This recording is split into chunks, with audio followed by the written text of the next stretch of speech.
Apakah 3 perkara yang boleh kita lakukan sebelum kita tidur? Perkara pertama untuk kita lakukan sebelum kita tidur adalah kita memulakan dengan kita berwuduk. Jadi lah, jangan malas-malas lah. Kita sikit-sikit kita boleh sekali-sekala kita cuba. Kalau tak selalu, mungkin dalam seminggu sekali kita buat. Kita cuma amalkan, kita ambil wuduk sebelum tidur.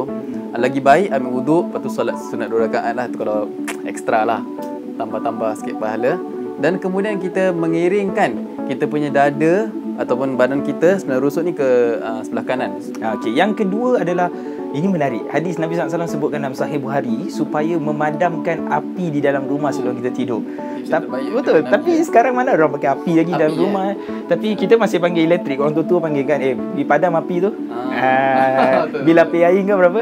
Kan? So api penting kita nampak di situ. Kalau dulu mungkin bahayalah dari segi orang kata takut terbakar ke apa, security. Tapi hari ni pun sama juga, boleh juga kemungkinan ada short circuit ke atau sebagainya. Dan lebih penting, kita jangan membazir lah. Dan yang ketiga, kita akan akhiri perbuatan sebelum kita lakukan tidur, perbuatan tidur tersebut dengan kita membaca doa.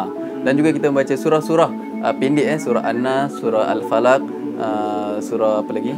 Ikhlas. Dan kita sapu satu badan lah pula, daripada protection.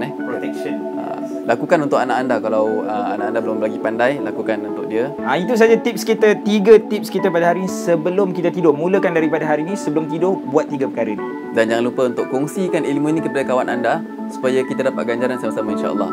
Syukran.